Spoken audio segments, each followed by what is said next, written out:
So these are going to be the best decks for Legend, and it is brought to you by the Hype Horizon tier list page. Basically, we will have a link below, and then that link will take you to the page with every single one of the decks on this tier list. So let's just jump into it. The first one is going to be Beast Hunter. Essentially, Beast Hunter in general is good. There's a standard list on Hearthstone Replay if you want to just check that out. But the list I run is one that I've been running a little bit recently that is 40 cards, and I like it a lot personally, so I'm putting it on here. But basically, it's the same thing as Beast Hunter, right? You have some decent early game, and then obviously want to cheese out really big minions, but having the 40 cards allows you to put in a couple more 1-drops, being able to run the Peasant and the Trog as well, really nice. The K9 for more early tempo, and some Dredge is nice. I can run Ambassador Phelan and Blade Master Okani when usually you'd have to choose between one of the two as the deck slot, and then you have an extra win condition in the Rat King, so that way maybe you can get an extra copy or two of it off of Revive Pet or Selective Breeder. So overall, I just think it rounds out the deck a lot better to have 40 cards. Also, having the 10 extra HP means against a more aggressive matchup like another Hunter deck, you're a little bit more likely to survive. So overall, I really like this version of the deck. It's basically good all around. Let's jump into the next one.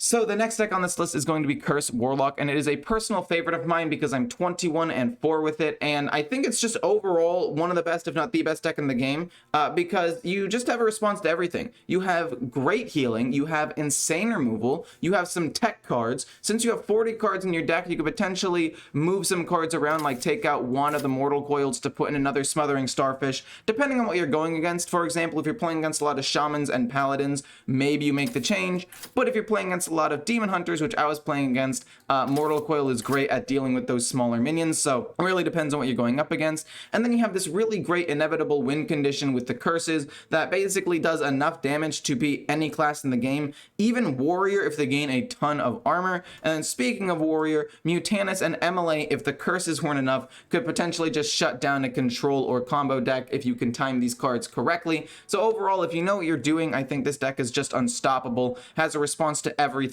and even has a couple of pretty sizable minions like Gigafin, Mutanus, the Gold Sharon Knowles, and Zakul to apply pressure that way. So the next deck on the list is going to be Big Spell Mage, and you really can't go wrong with this deck. It's just overall quite strong, not to mention the fact that you have some pretty decent early game cards to keep yourself alive, but you also have insane cheese value with the Barbaric Sorceress and Belinda Stonehearth to get giant spells out way before they should. Then you can recast them with the Grey Sage Parrot or Magister Dawngrasp if you ended up playing the Drakefire Amulet, and then late game, if these big spells weren't enough, you have theoretically infinite value with Magister's new hero power that continues to scale, along with Mordresh that is basically a Pyroblast to the entire board. So yeah, this deck has no shortage of strong win conditions and is actually pretty decent in the early game, unless you're going against something hyper aggressive like a Murloc Shaman that can snowball or a Naga Demon Hunter sometimes. So the next deck on the list is going to be Mech Paladin, and Mech Paladin is just one of the better budget decks out there, and it's got a 53.4% win rate in general. You could probably take out both of the legendaries and still have above a 50% win rate because Cariel isn't really needed at all. You don't really need the damage reduction or the weapon. You just have insane stats, and that's enough to win the game. And Leviathan, I will admit Leviathan is pretty good and a solid draw engine, but you don't need it. You can replace both of them with something like a Deep Run Engineer to discover more resources, or you could replace it with some sort of removal or just weapon like the Consecrate or True Silver Champion for some extra damage, and then the rest of the deck revolves around Giant Stats and Divine Shield. And then once you develop a big board, giving them all Divine Shield for 4 mana because that's balanced for some reason, and then you just win the game after that. So whether you love it or you hate it, the next deck on this list is Prester Druid, and basically this deck has one win condition, Lady Prester, and you want to try to cheese her out as quickly as possible, whether it be with the Innervates, whether it be with the Mailbox Dancer for extra coins, or you have coin from going second, or you can play SI Skulker and then play the Capture Cold Tooth Mine, and then because of Skulker's ability on turn 4, it'll reduce Lady Prester's cost to 5, and then you play her turn 5. Basically, the sooner you play Prester, the better, and then you start drawing as many dragons as you can with something like Guff. And the only way that this deck really loses is if you low roll on dragons super hard, or your opponent's able to kill you around turn 6 or 7, which is when you're most vulnerable, because all you're really doing is playing Prester and like top decking a dragon. But other than that, this deck is able to just outvalue pretty much everything with the amount of insane dragons you're getting, and unless you get super duper unlucky, this deck can go toe to toe with just about every deck. So sticking with some RNG based decks, the next deck on this list is going to be Stash Rogue. Basically, Stash Rogue's big bread and butter is playing Jackpot as soon as possible, playing Wild Pawn Null if you can, if you have it, but really then playing Swiftscale Trickster and playing a very expensive spell for basically nothing. And then you want to try to copy those big spells and big minions, whether you get a Colossal minion off of Queen Ashara or a big Death Rattle minion off of Reconnaissance. You want to basically copy them with the Contraband Stash and just overwhelm your opponent. And then you have pretty solid late game win condition cards with Krakatoa, Test Greymane, and Shadowcrafter Scabs. You just have good tempo, pretty good late game finish, and because you're able to just randomly generate a ton of high cost spells, your late game is almost always going to be at least passable. So overall, deck is extremely fun, extremely good, and I would recommend it.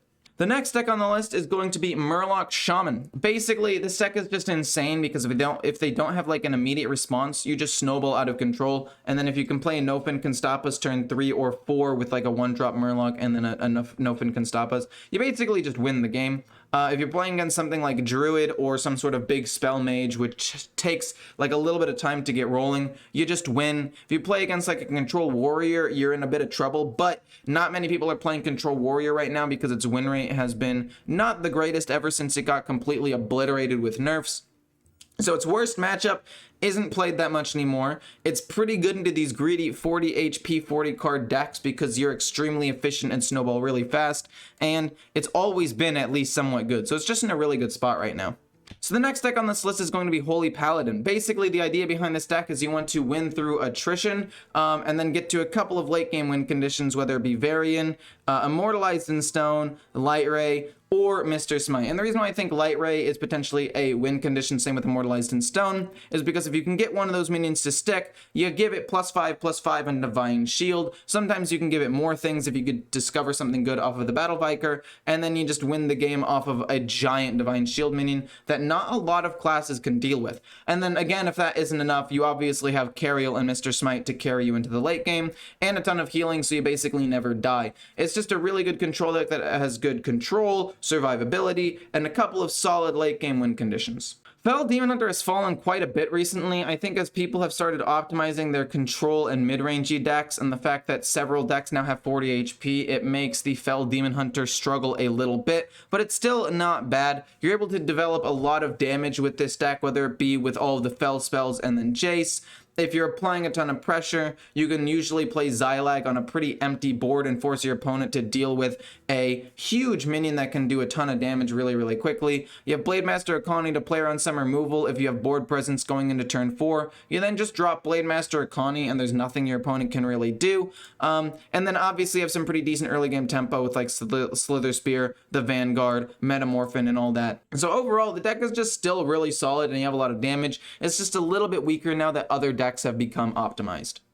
So falling down to tier 3 is Control Warrior. I just think that even though it could be really good still, it does have a couple of weaknesses, mostly being the fact that it's not able to mana cheat as many things out, and because a lot of other decks are being, you know, greedy with the 40 HP, 40 card decks, it sometimes can outvalue something like Control Warrior. Obviously you have Kazakusan and sometimes you can match that greed, but it's not as reliable as it used to be to just basically win the game through attrition like it used to be. Overall, the deck is still solid though. If you've been playing Control Warrior for a while, I would say go for it, but I wouldn't necessarily go out of your way to craft the deck now because it does require 5 legendaries. Bran you get for free with the core set, so I don't include him. So it is a little bit expensive and it might not be as good to go for this deck, but if you want to play it, go ahead. So the last deck on this list is going to be Quest Priest, which is quite interesting because just the same reason why Fel Demon Hunter and Control Warrior got worse, Quest Priest got better.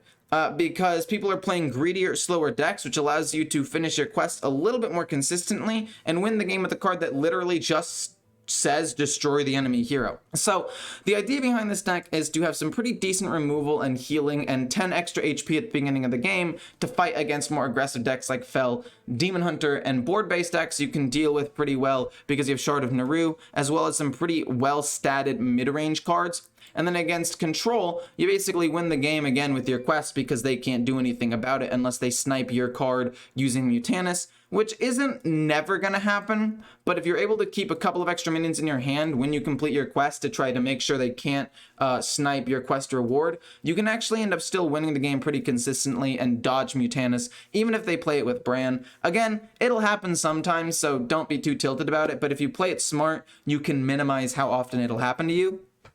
And yeah, I really like this tech. Not trying to super overhype it because the sample size of this is pretty low.